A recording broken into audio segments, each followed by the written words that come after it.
Hi guys, Ben from the Two Ps. Been a while since we did a video. It's been Christmas, I've been ill, there's been a number of things going on. But I think it's high time for a new one. And I've been working on a few things I'd like to talk to you about. And also I have an unboxing to do. Conquest has shown up, so that should be pretty cool. And we'll do those two things rolled into one. I've got a new whizzy camera holder thing, so I can use both of my hands for the unboxing, but it's a bit wobbly when I'm moving it around, so when I'm doing that I apologise if it shakes a bit. So I have been, now do the moving around bit,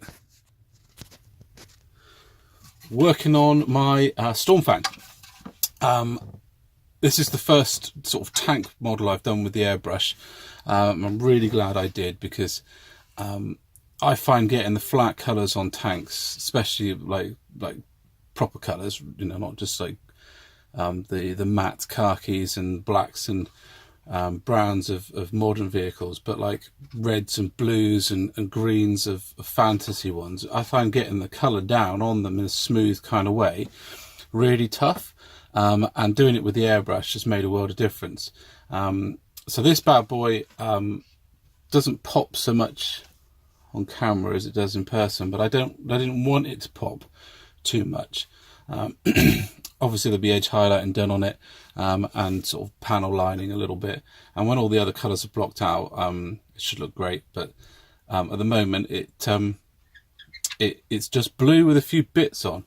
I do these sort of the yellow or the decals first, because when I start to do the chipping and the edge highlighting, which I tend to do about the same time, I like to go over the decals and the patterns to sort of tie it all together.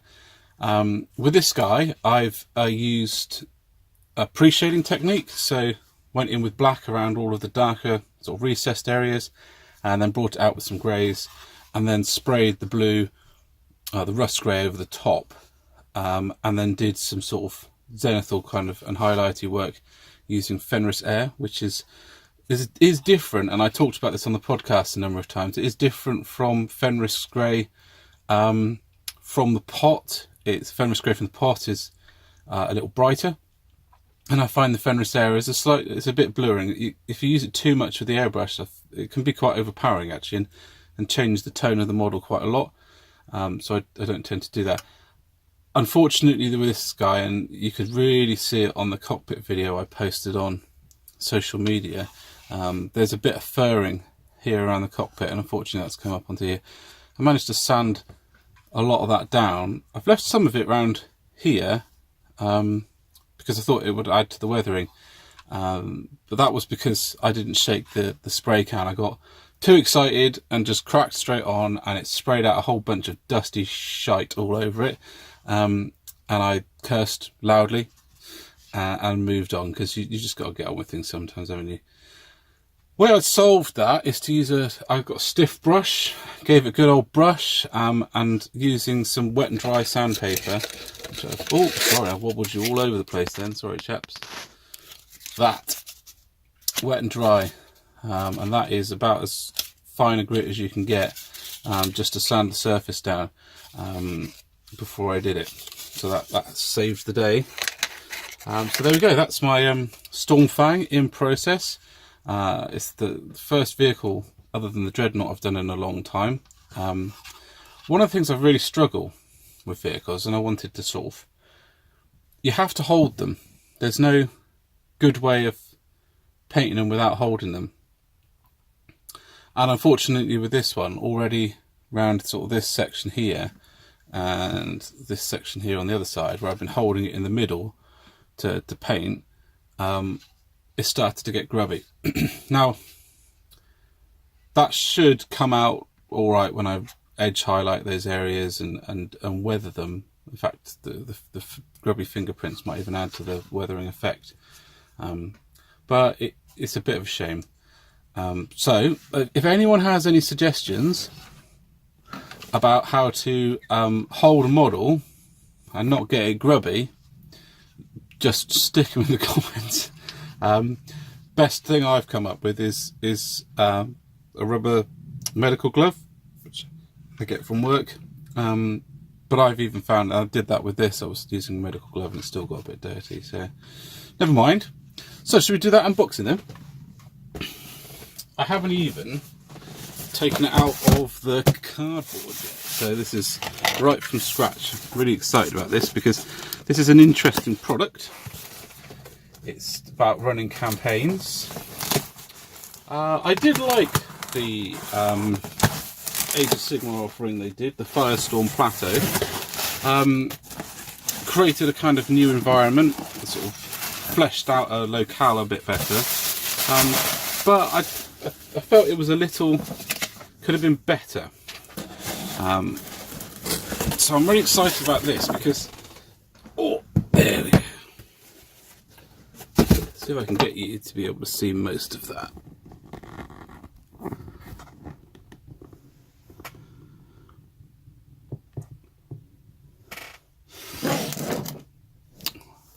Not very good, is it? Let's get you up higher.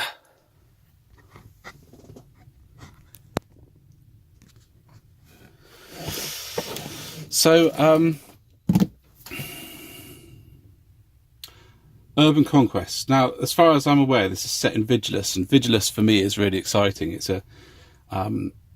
it's the most fleshed out world they've done in a long, long time, and because of that, it feels like there's a grit and a detail to it that I haven't seen in a Warzone well, since maybe they did the Armageddon books and the Eye of Terror books, you know, those campaign books. But those were only like, you know, pamphlets compared to what we've just had, the Vigilus box, the Vigilus book, and this kind of boxes that are coming on for the back of it. So I think these kind of products, fleshing out an area and giving people a framework and a toolkit to create their own campaigns in different worlds as well, is I think that's awesome.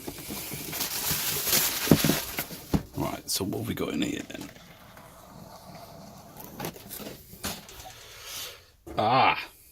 Now, I have yet to have one of these pieces of cardboard without any dents or scratches in, and there we go, it's my first one, so that's a bit of a win for me. That can get framed and put on a hobby wall somewhere. That's an ace piece of artwork, look at that. So much scale in that, so much detail as well. Now, one of the things I love about 40k artwork is there's often sort of layers of detail. So even like in the back here, there's stuff going on in the what could easily have just been misted out. There's detail that I often find if you look hard enough, you can find some really cool stuff going on that you didn't notice the first time. Yeah, that's ace. That's going to find one there. If you've got the money, you could build that. There's actually using 40k scenery bits. Good luck. So what have we got in here? Bit of bubble wrap. Oh, sprues. We love sprues. Sprues for the win. So what have we got? Those kind of objective marker things. That's really, really cool. You've got some like boxes full of las guns there and las gun ammunition. Didn't notice that in the photographs. It's nice to see those kind of generator things here, the sort of void fences. Got a number of those from Battle from a Krag box set, like a way back. I often wondered about like attaching some fibre optic wire between them and seeing if I could actually make them look like energy fences. But in the end, I decided that was probably a bit too much work for something so simple as the starters kit box. But now that these are sort of here, I might rethink the whole thing. Especially if I could get the fibre optic wire to glow, that would be that'd be tough because the light normally comes at the end of a fibre optic. But there we go. There we go. They're really cool. And scatter terrain. Look at these. Look at that. Ace in it. Just to make the world feel a little bit more real. Increase that immersion when you're playing games, these sort of stuff. They don't play much of a role, I've never found, in the actual game itself, but having them on the table just increases that kind of sense that you're in a place, in a real kind of city, real Stalingrad-esque ruins. Look at that, dude. That sewer hatch is definitely getting used in Necromunda. That is awesome. You'd have like a Necromunda table with that placed on it, and have it going down onto the board sections underneath, that you'd play on a different table. That would be super. Really love that.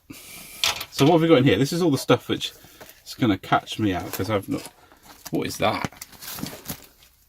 Goodness me. I don't even know what that is.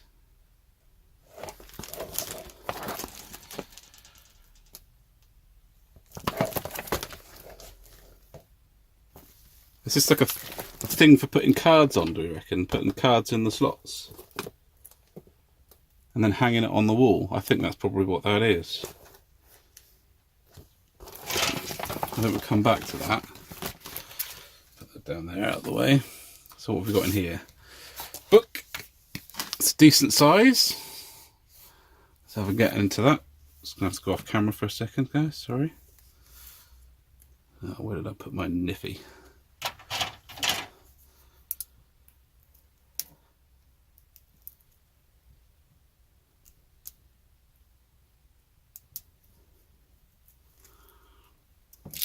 Filler music. Oh, hum in your head, whatever it is that you like to listen to. Haven't yet developed the video editing skills to put music in the background, and you know. There we go. Let's have a look. Oh, that. From the cover of the original City Fight book by Karl Koplinski. It's one of the best drawings of Guard I think that Games Workshop have ever had done. I think that is just absolutely superb. Karl Koplinski has a real way of doing faces, I think, that really makes people become characters rather than just like two-dimensional. Lots of background. Lots of background. Wow, look at that. That's a good section of the book of background. Excellent pictures. City Fight pictures need to be about inspiring you to go away and make a City Fight board. That's what this should be. Which often I find is a little overwhelming when it's using product. Like this is a lot of these pictures of Games Workshop product, which is, if you've got the pennies, that's all right. But for a lot of us, you know, we want to go away and make City Fight stuff out of tubes and shoeboxes and all that kind of gubbins. So would have been nice to see some sort of boards made out of that kind of stuff. What rules?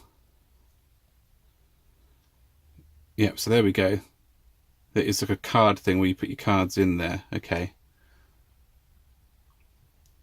And then hang it on the wall. That's wicked, isn't it?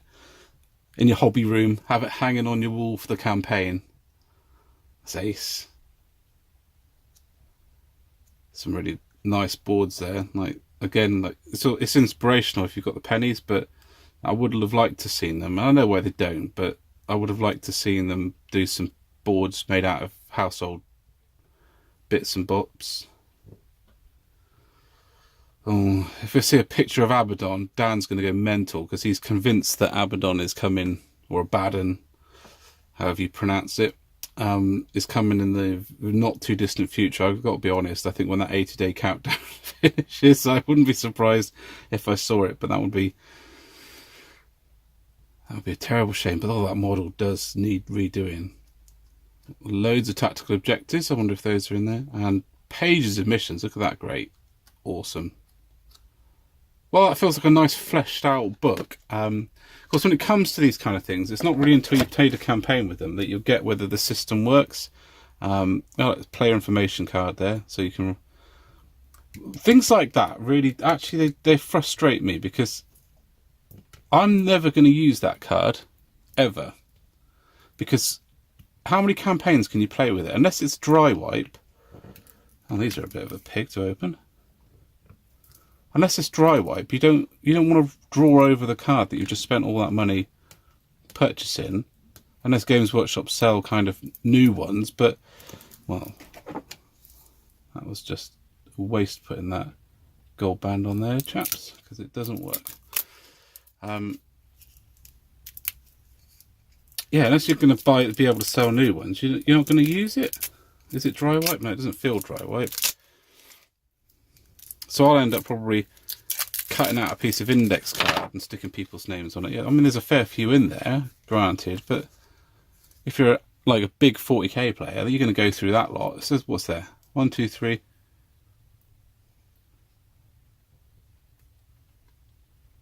12, maybe? That's 2 campaigns worth. Yeah, not sure about that. I think that's a bit of a miss for me. Should have made them dry wipe, so you can use a dry wipe pen on them, and then that would have been awesome. Loads of the strategic resources. These go like the reusable stuff, so that's awesome. Oh, another. Oh, look, this one's got a tab sticking out. Woohoo! Left in. What have we got here? Oh, they're quite pretty, aren't they? Nice to see good artwork on cards. Pictures I haven't seen before as well, so that's nice. Oh, look at that. That's really cool.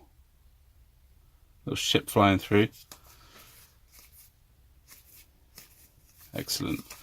Yeah, good artwork on cards. Take a card out of Magic the Gathering's book with that Games Workshop, because they really are the masters of beautiful artwork on cards. Good gracious, these are pain in the arse. There we go. I guess these are your gold cards. So what you got to do: seize the city, random event. Only 2 different goals: hold the power base and seize. Oh, 3. Seize that and regroup and consolidate. Okay. Okay, one last thing by the look of it. What are these? Vinyl sticker pack. Well, you need stickers in your life.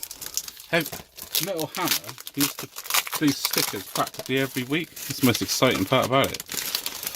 Apart from their review of Fallout Boy, which I've reread about 14 times because it cracks me up. Okay. Got a little piece of tissue paper to protect them. So where do you stick these then?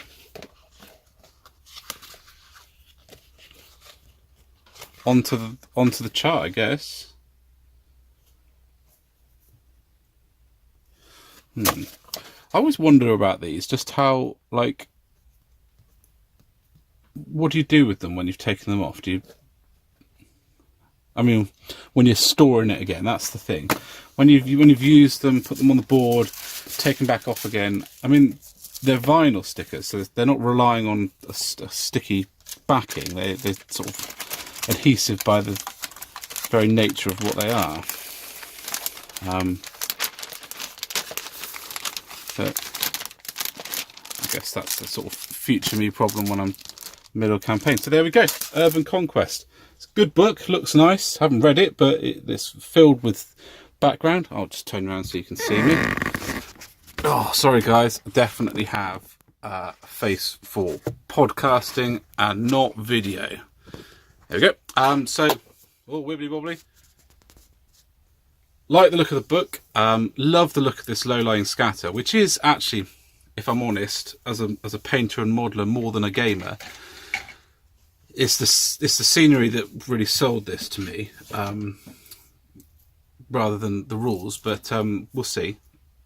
I'm going to try and do at least a 40k and an Age of Sigmar campaign, and Necromunda 1-2 in the background. Do it really slowly, so and set that up for people, and then I can put that, which is why I like it. That this thing, which feels like it needs to be flattened out somewhat, ta-da, on the wall. For people to use, and then we can stay there. Cards, like I said, probably the thing that's, for me, on first impression, not the greatest part, is that your player cards aren't reusable. I think things like that's a simple thing to do. Make a nice glossy card. I mean, these are just a standard card. Make a nice glossy card so that you can write on in a dry wipe or something, so that people can reuse them. I think that's a much better idea. Vinyl stickers, they're all really nice quality, but whether or not they last, we'll see. By that time there might be a Conquest 2, who knows. Love the fact that City Fight is back. I've got the last 2 City Fight books, and they are 2 of my favourite books, really. One of the things that I have noticed looking through that just quickly is that it was a shame not to see modelling ideas for troops to make them more City Fight. Just sorry, I keep looking over my shelf because I've got the 2 City Fight books here, and I might just try and pull them out. So this is the first one, and this one had like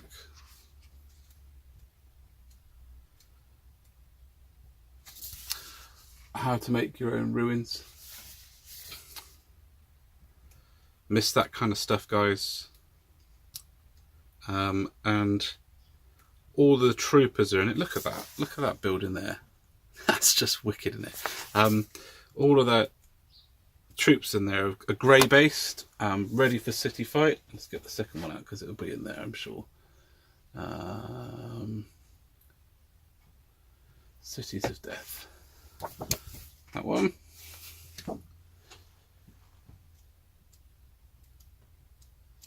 Modelling section.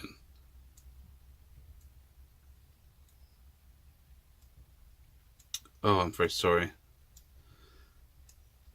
Prior preparation on all that. Here we go, look. So scratch built stuff. How to make like your troopers more City Fight. Building like converted stratagems and command posts. Haven't seen that kind of stuff on a first flick through that. Basing your models, look. Yeah. In fact, before I definitively say that it's a shame not to see that, let me just double check that it's not in here.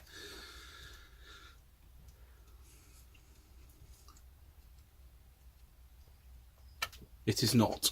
So maybe something gives room for White Dwarf to supplement it with some articles on how to urbanize troops, convert stuff.